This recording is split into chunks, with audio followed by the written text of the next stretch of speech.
Okay, I have my machine loaded with the Ruffler's attachment.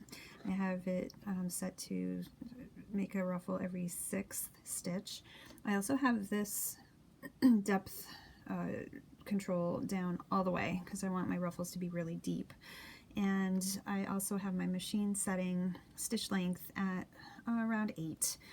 I don't want the ruffle to be, or the stitches to be too close together. Okay, so I'm going to first grab onto my bobbin and upper thread so that that is not going to cause any nesting underneath. It'll help keep things nice and smooth. And then I'm going to just manually turn the wheel so that the stitch will start. Kind of give the fabric a little bit of a tug just to make sure that it's catching.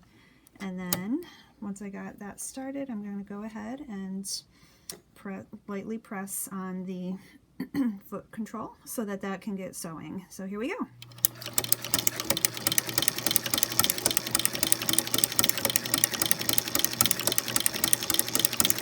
I am gently tugging on the back of the fabric that's coming through just to make sure that the fabric moves along with the stitches nice and easily. This can, if the fabric is doubled over like this, it can be a little bit harder for the machine to push the fabric through. So it's okay to do that. You can see I'm getting lovely ruffles. I really like the distance that they're doing and the depth that they're doing. My fabric strip is approximately 55 inches long because I really want a lot of a long result. After this gets sewn, it's going to make the strip shorter, of course. And you just continue to slowly move along. I don't want to rush this practice because it is doing a lot of things at once. And there we go. Just manually do a couple more stitches. If you do decide to make them every stitch, I would move the stitch selector to the star so that you wouldn't have any stitches ruffling happening, so that when you get to the end you'd just be able to do some straight stitching and it would be a nice ending result for you to have some nice secure stitches at the end that aren't being ruffled. Okay, so make sure you lift up your lever in the back to release the tension, and then you can carefully pull out your ruffle, snip the end, and look at your lovely results. That's very nice.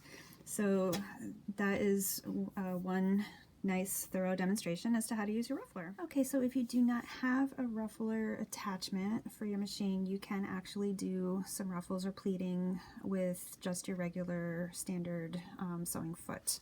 So the thing that you would want to do is just get your fabric together as we were doing before, where it's folded over and pressed, and you're going to want to go ahead and just gather, hold your threads, take your first stitch. I have my stitch length at about 8, and go ahead and you can take a few stitches to get started, and then you can go ahead and just pinch the fabric and sew.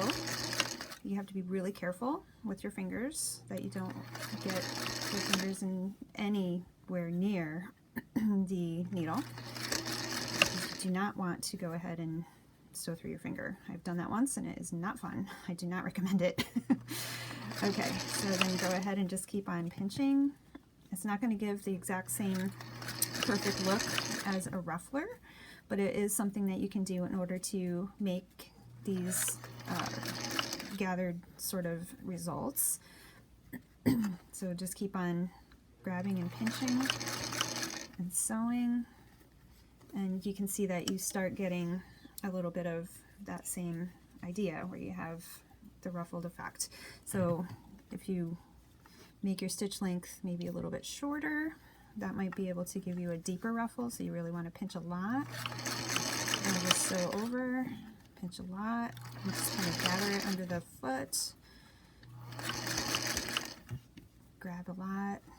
I actually saw this demonstrated by another sewer online. I don't remember her name, but I will go ahead and I'll put a post up on her videos that she does. She's a seamstress, makes costumes a lot, mostly costumes. I know her first name is Angela, but she does this a lot so that she doesn't have to be fooling with changing out foots, and it is slower, as you can see, until you kind of get a rhythm. Then you can make it a little bit faster. You want to give yourself a lot of room to play with so that you give your fingers enough room to be able to do this without getting close to the needle.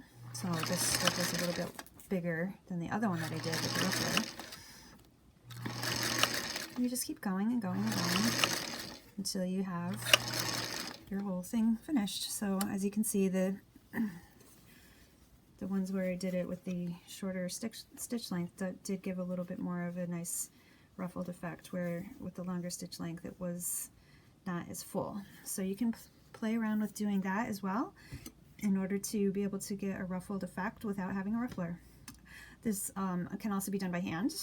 There's lots of demonstrations as to how to gather fabric to make ruffles, where you do a long stitch length with a needle and then you pull the thread to make it gathered to the density and length that you want the fabric to be finished at. So there's an alternative for making ruffles without the attachment. So go ahead and give it a try. If you don't have the machine attachment to do that with, then try this way and see how that works for you. All right, show us your pictures. Okay, so our prep work is done. I have my piece of fabric that I cut into a little bit of a bigger than 12.5 by 12.5 inch square, just so that I can cut it down later if I feel like I have that nice bit of wiggle room. I like that idea. So I fold it in half both ways, and then I press on that center area so that I can know exactly where the center of this piece of fabric is. When I open it up, I would see the little crosshair that would show me where the center is. Now that's where I want to start my sewing. So I'm going to take my ruffle and we're going to just make a spiral with our ruffle onto the fabric. So I'm going to fold it down and then I'm going to fold it just a little corner up again, just to kind of make it a little bit of a triangle. If anybody's ever made ribbon roses or paper roses, this is how you start a rose that way. So now you're going to place that right onto the center area where your crosshair is. And then we're going to bring it over to the machine and get that in place.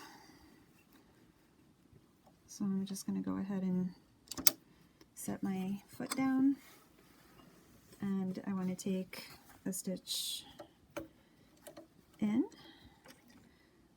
I want to go back a couple stitches. I'm doing this with the hand wheel, and then I'm going to take some stitches forward, and then this is going to feel a little weird, but what you're going to do is you want to just start turning the pieces, the ruffled piece into a round shape.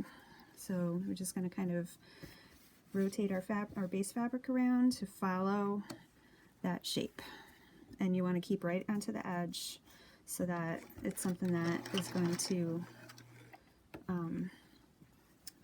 keep that ruffle nice and straight once it's all done. So you want to, sometimes I'll use a pin if I want to kind of move things around that are getting close to the foot, but you just want to go ahead and keep turning, just keep moving this around and turning. So there was a practice video or instructions that I did in a class in Featherweight Skill Series that talked about sewing in a spiral shape. So if you need help with figuring out how to do that, then you can go ahead and watch that and practice. But you just want to keep on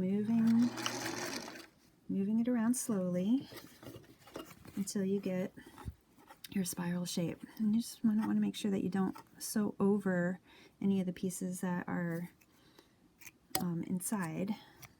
I like getting rid of some of those trails, the thread tails.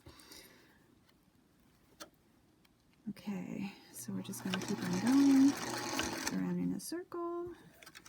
If you wind up stopping with the needle up, you want to go ahead and make that go back down into the fabric, because every time you pivot, you want to have that needle down into the fabric. Okay, we're moving along nicely. Needle down, pivot, making sure that this part is up. All right, and then we're just going to keep going. It'll get easier when you get to the outer edges, because your spirals are going to be larger and you don't have to be so intent on making tight spiral shapes. And you can make this into any size that you want. You can keep it small or you can make it really large. And when we're done, we'll have something that kind of looks like a rose. And that's why I left my edges kind of raw, because I thought that it would be a little bit more natural looking for a flower. Needle down. And then I just want to keep on staying outside of whatever is already sewn. I want to stay on the outside of that. Oop, starting to get off of the fabric a little bit, so I'm going to maybe back up a little bit right there, just to make sure that it catches.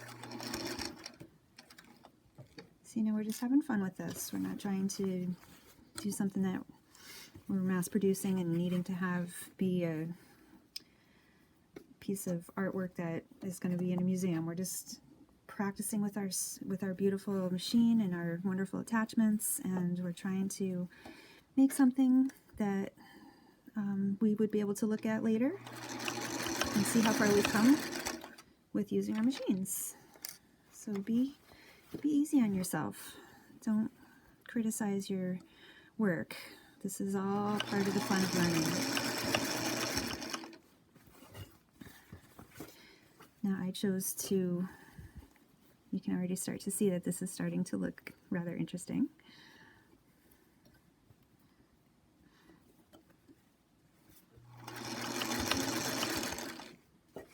If this isn't a perfect result, or if you hate it, it's okay. It's okay. We're just practicing doing stuff with our ruffler. Now, if you wanted to, instead of making spirals, if you just wanted to make straight lines, you could do that. This is why I like using a pen, because it just grabs it better than a fingernail does. So you could actually, instead of doing spirals like this, you could go ahead and just make straight lines with your ruffles across the fabric. That would look wonderful. You can use you can sew it so that the sewn down part is this side and the ruffle area was on this side instead of this side, and that would give a different look as well.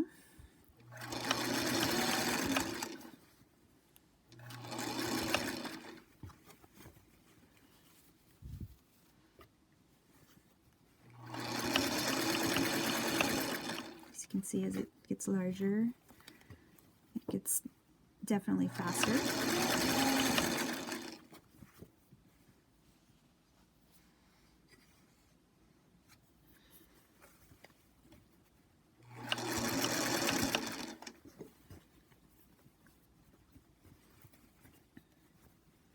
If you wanted to sew it so that the folded edge was on this side, that would be a lot harder. That's why we're doing it on this side. That would be a lot harder to do.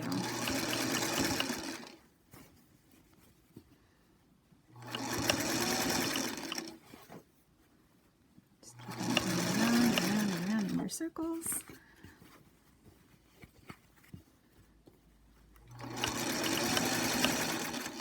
Remember, this is just a sampler. This is so that we can see what our machine attachments can do. And we're just making it into a simple wall hanging or quilt sort of result. And oh, we're getting near the end. Okay, so on the ends, I do want to fold this one over again. So this time I'm just going to kind of make a triangle shape, and when that gets sewn down, it'll keep that end in line where I want it to be. We'll be hanging out at the edge. So here we go. Right at the end. I'm just going to go ahead and do some back stitches to secure it. And then we'll trim it out.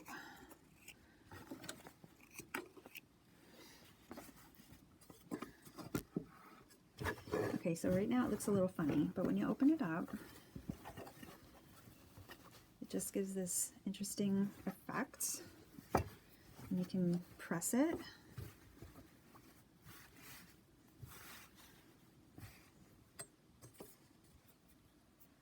So you can just sort of see it open up into this flower sort of shape. You can go ahead and press that so that it lays out the way that you like it. And then that would be our block for the ruffler.